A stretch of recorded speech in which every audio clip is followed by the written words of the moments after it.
Ini sebetulnya intinya hanya di masalah pencatatan, di mana kalau pencatatan lebih mudah diharapkan terjadi proses transaksi dan berbagai macam accounting yang lebih efisien dalam melakukan transaksi dengan mata uang rupiah.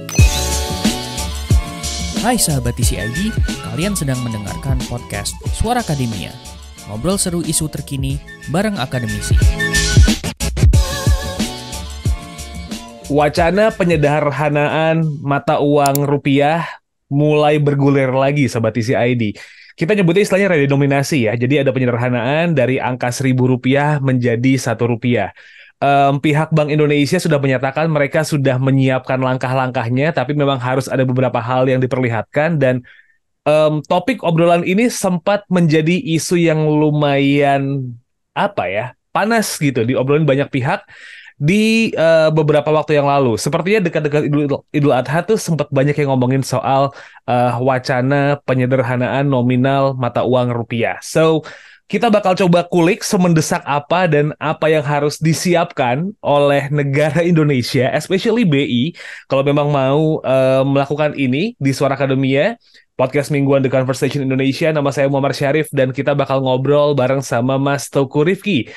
Mas Rifki ini dari LPM FEB Universitas Indonesia. What's up, Mas Rifki? Apa kabar, Mas? Baik, baik, Mas Syarif, apa kabar? Alhamdulillah sehat. Kita straight to the point buat ngobrolin soal redenominasi rupiah ini, Mas Rifki. Karena um, udah mulai bergulir banyak pertanyaan soal kebijakan yang katanya akan segera diambil ini. First of all, soal background nih, apa ya yang bikin akhirnya wacana ini keluar gitu, Mas, dari pemerintah atau mungkin dari bank sentral gitu? Oke, mungkin pertama yang sebetulnya tidak ada alasan terlalu mendesak Hmm. kenapa kemudian redenominasi ini perlu dilakukan. Yang menjadi dasar sebetulnya adalah dari nature mata uang kita, di mana mata uang kita ini kan nilainya dalam ribuan ya. Jadi kalau kita lihat misalnya nilai tukar USD terhadap rupiah itu di kisaran 14.800, sekarang mungkin beberapa kali menyentuh 15.000, sehingga kemudian dalam pencatatan ini membuat semakin rumit gitu. Jadi dengan adanya tiga angka nol yang menyatakan ribuan, ini biasanya dalam pencatatan sering sekali terjadi kerumitan. Nah, tujuan utama dari redenominasi ini adalah membuat simplifikasi dari berbagai pencatatan. Pencatatan transaksi aktivitas ekonomi, lalu kemudian pencatatan di tempat-tempat perdagangan. Itu kemudian bahkan kalau kita lihat sudah banyak tempat perdagangan ini yang menggunakan istilah dengan K atau kilo Yep. gitu. Jadi misalnya harganya 15.000 ditulisnya 15 K. Ini kan bentuk simplifikasi aja Hmm. gitu. Nah, ini wacana redenominasi ini adalah bagaimana inisiatif tersebut bisa diterapkan secara luas. Jadi misalnya 15.000 rupiah kemudian diredenominasi menjadi 15 rupiah seperti yang tadi Mas Syarif sampaikan, dari 1.000 rupiah menjadi 1 rupiah. Nah, ini sebetulnya intinya hanya di masalah pencatatan, di mana kalau pencatatan lebih mudah diharapkan terjadi proses transaksi dan berbagai macam accounting yang lebih efisien dalam melakukan transaksi dengan mata uang rupiah. Jadi sebetulnya backgroundnya adalah seperti itu, gitu, di mana kemudahan pencatatan ini diharapkan mampu membuat segala transaksi dan pemahaman terhadap transaksi rupiah menjadi lebih mudah, terutama oleh pihak-pihak yang memang biasanya tidak terbiasa menggunakan mata uang rupiah. Tapi tujuan yang lainnya ada nggak sih, Mas Rifki? Karena kan mungkin tadi yang di-highlight adalah lebih ke penyederhanaan dalam urusan pencatatan ya. Tapi ada nggak sih goals-goals yang lain yang sebenarnya bisa dicapai gitu oleh sebuah negara atau mungkin yang pengen dituju oleh sebuah negara melalui bank sentral ketika mereka ngelakuin redenominasi ini nih gitu? Sebetulnya dalam konteks lebih besar tidak ada tujuan yang terlalu impactful gitu. Dalam Hmm. arti misalnya kalau kita bicara kebijakan moneter, transmisinya pun tidak akan berubah. Kalau kita bicara misalnya dalam konteks kebijakan fiskal pun, misalnya dalam menerapkan pajak, menerapkan subsidi pun tidak akan berubah. Jadi ini purely sebetulnya intinya hanya di masalah pencatatan saja, Mas Syarif gitu. Nah, apakah ini signifikan atau enggak dalam kegiatan sehari-hari? Ini mungkin relatif ya. Tapi kalau kita bayangkan misalnya hilang nominasi ribuan dalam rupiah, tentu sangat mensimplifikasi banyak hal dalam kehidupan sehari-hari. Karena apalagi sekarang kalau kita sudah memasuki era ekonomi digital, e-commerce, lalu digital payment segala macam, tentu akan sangat dimudahkan kalau terjadi simplifikasi satuan ribuan dalam nilai tukar rupiah. Alright. Jadi sedikit paham gitu wacana redenominasi ini sebenarnya tujuannya apa.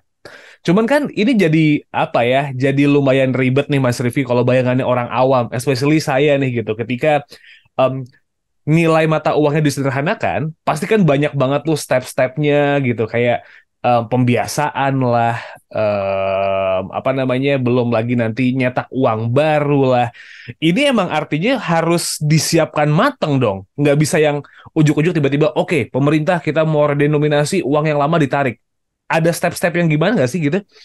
Tentu, memang kalau kita bicara perubahan sebesar itu, dalam arti besar ini adalah perubahan yang memang sangat mempengaruhi kehidupan sehari-hari. Seperti yang tadi Mas Syarif sampaikan, kalau kita misalnya belanja ke warung, atau belanja ke minimarket, atau bahkan kita memberikan, bahkan hal sesimpel misalnya, kalau kita bayar parkir gitu, itu kan tentu akan terjadi mungkin komplikasi ya, dalam arti yang kita terbiasa menggunakan satuan ribuan, perlu diperkecil satuannya tanpa ribuan gitu. Jadi contoh, bayangkan misalnya kita bayar parkir, atau kita misalnya memberikan kembalian itu, katakanlah nominalnya itu Rp2.300 gitu. Misalnya kita contoh belanja di supermarket Rp2.300. Ini kan rumit gitu. Mungkin kembaliannya Rp2.03 jadinya, bukan Rp2.300. Nah, memang ini perlu proses sosialisasi dari pemerintah, terutama dari Bank Indonesia. Bentuk sosialisasi dan persiapannya itu sendiri tentu tadi juga termasuk bagaimana menyiapkan mata uang baru, mata uang kartal atau mata uang kertas dan koin yang baru gitu, untuk bisa mereplace mata uang yang lama. Nah, ini memang perlu ada beberapa pendukung, dan salah satu pendukung utamanya adalah ekosistem digital. Sebetulnya semakin banyak masyarakat yang menggunakan ekosistem digital, transisinya akan lebih mudah gitu. Jadi kalau misalnya Mas Syarif atau pendengar lainnya kemudian melakukan transaksi di e-commerce, seperti misalnya Tokopedia, di Gojek, di Grab, segala macam, kalau semuanya digital, proses transaksi tadi lebih mudah gitu, tidak perlu ada kembalian segala macam. Nah, yang memang masih menjadi tantangan adalah penggunaan mata uang kartal atau mata uang fisik. Nah, ini memang perlu diminimalisir untuk kemudian dampak dari transisi ini bisa terjadi sesmooth mungkin dan secepat mungkin serta sesignifikan mungkin. Jadi memang ada beberapa hal yang perlu disiapkan, salah satunya tadi sosialisasi, terus staging of implementation-nya seperti apa, dan berbagai hal-hal teknis lainnya. Tapi memang saya melihat ini bukanlah hal yang bisa terjadi dalam 1-2 bulan gitu. Jadi mungkin proses sosialisasi, proses pembiasaan ini mungkin butuh 1 atau 2 tahun. Tapi saya rasa 1-2 tahun ini cukup reasonable gitu, mengingat misalnya dari rencana blueprint, kalau saya nggak salah Kementerian Keuangan untuk menerapkan redenominasi itu deadline-nya masih di 2035 gitu. Jadi saya rasa itu sebetulnya mungkin terlalu panjang gitu. Bahkan dalam 1-2 tahun saya cukup optimis ini penerapannya sudah bisa cukup luas. Jadi mungkin sebagai contoh adalah bagaimana kita bertransaksi dengan menggunakan sistem digital. Contoh yang dikeluarkan oleh BI, QRIS atau QR Indonesia System, itu kan memang di awal banyak skepticism gitu, atau keraguan apakah ini bisa diterapkan dengan mudah atau tidak. Ternyata sangat mudah gitu, artinya bahkan kalau masyarakat punya smartphone menggunakan QRIS sangat gampang. Bahkan kita melihat sekarang beberapa pedagang kaki lima pun sudah bisa menerima pembayaran melalui QRIS gitu. Jadi memang dengan potensi adanya ekosistem digital yang optimum, saya rasa ini tidak akan sesulit yang diperkirakan di awal. Tapi tentu bahwa banyak hal yang perlu disiapkan, proses sosialisasi, proses pembangunan infrastruktur, proses penukaran mata uang lama dengan mata uang baru, itu semua perlu di-handle secara baik dalam proses transisi ke depannya. I see. Beberapa pertanyaan yang muncul dan juga ada beberapa statement dari netizen atau mungkin orang-orang di luar sana mengatakan dengan adanya proses redenominasi ini dikhawatirkan munculnya inflasi nih, Mas Rifki. Is it possible buat akhirnya ketika kita redenominasi dengan segala hal yang disiapkan itu tuh nggak mateng, bisa jadi hyperinflasi gitu? Karena kan ada perumpamaan kayak misalnya kita belanja barang harga 9.350 gitu. Kan jadi 93,5 karena orang merasa ribet dalam tanda petik jadi naik 94. Itu tuh ada potensi terjadi kayak gitu. Gimana Mas Rifki ngeliatnya? Eh, Kemungkinan ada gitu, tapi apakah sampai hyperinflasi? Saya rasa enggak gitu. Kemungkinan inflasi ada. Apalagi tadi seperti yang Mas Arif sampaikan, kalau memang ada keribetan, biasanya masyarakat itu cenderung melakukan pembulatan ke atas gitu. Betul. Contoh misalnya 9.500 jadi 9,5, mungkin dibulatkan jadi Rp10 gitu misalnya dengan denominasi baru.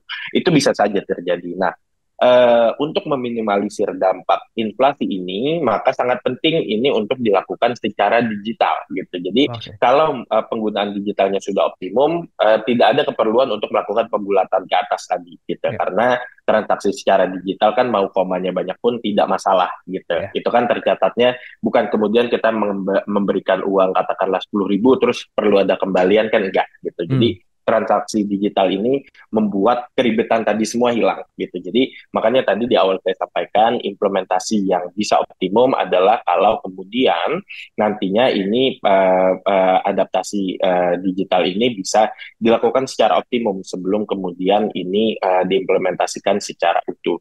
Jadi saya rasa memang risiko inflasi ada, walaupun dugaan saya tidak akan terlalu besar. Dan dari kemungkinan yang tidak terlalu besar tersebut, dengan optimisasi ekosistem digital yang digunakan masyarakat, saya rasa ini bisa kemudian lebih lanjut meminimalisir dampak tersebut. I see. Jadi memang kekhawatiran-kekhawatiran dan juga peluang untuk terjadinya inflasi memang ada, tapi kalau sistem digital itu tuh sudah disiapkan dengan matang, so it should be not a really big problem yang ditakutkan ya Mas Rifki ya? Betul, betul.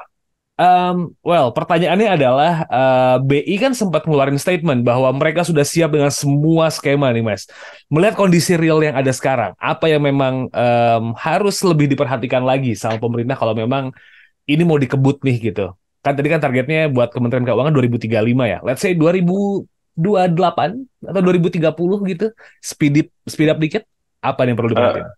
Sounds reasonable. Isunya sekarang memang redenominasi itu tidak pernah dalam konteks yang urgent gitu. Jadi kalau kita bicara pengendalian inflasi tentu urgent. Kalau nggak segera dikendalikan, daya beli masyarakat tergerus. Gitu. Atau misalnya tingkat hutang Indonesia kalau tidak dikendalikan secara baik sekarang, kredit rating Indonesia segera akan turun ratingnya gitu. Itu kan masalah-masalah yang important dan urgent. Gitu. Nah, terkait redenominasi ini sebetulnya nggak pernah ada urgensi, dalam arti kita mau implement tahun depan, 10 tahun lagi, 30 tahun lagi, mungkin nggak terlalu berasa di masyarakat gitu. Nah, yang menjadi penting diperhatikan oleh pemerintah adalah ini isu yang besar dalam arti mempengaruhi banyak aspek kehidupan masyarakat, walaupun impact-nya itu sendiri, impact negatif walaupun positifnya itu sendiri tidak akan terlalu signifikan gitu. Jadi cakupannya luas tapi tidak terlalu besar dampaknya baik secara positif ataupun negatif.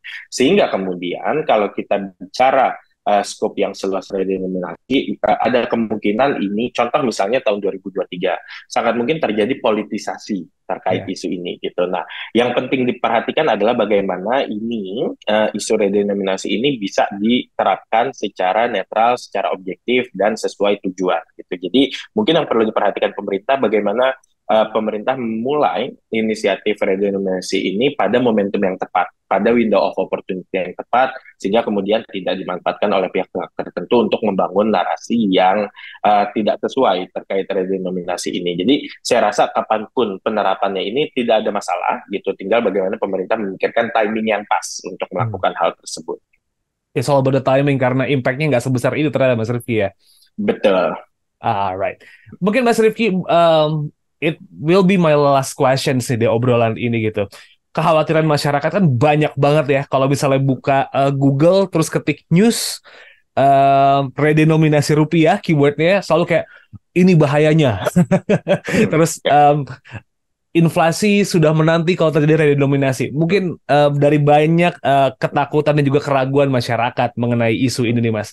Ada yang pengen diadres kah Mas dengan realita yang ada di society sekarang soal isu ini? Okay. I don't think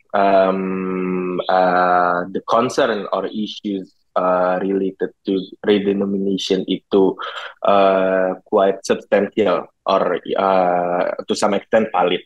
Memang ada ketakutan-ketakutan yang berlebih terkait tadi misalnya contoh inflasi, lalu contoh misalnya tidak bisa diterapkan ke seluruh masyarakat yang yang paling pelosok dan paling luar di Indonesia karena memang mereka masih menggunakan uang kertas. Tapi kalau kita lihat contoh misalnya negara-negara yang menerapkan redenominasi, mereka melakukan ini secara fight. Tidak ada isu inflasi setelahnya, tidak ada masalah yang berkelanjutan setelahnya, dan proses transisinya relatif smooth.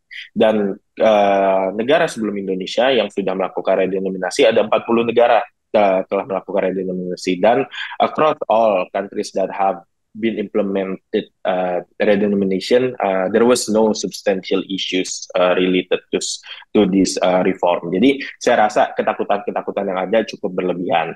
Tinggal bagaimana tadi lagi-lagi yang mungkin saya ingin highlight adalah satu, bagaimana isu ini tidak terlalu dipolitisasi dan tidak kemudian menimbulkan kepanikan yang berlebih.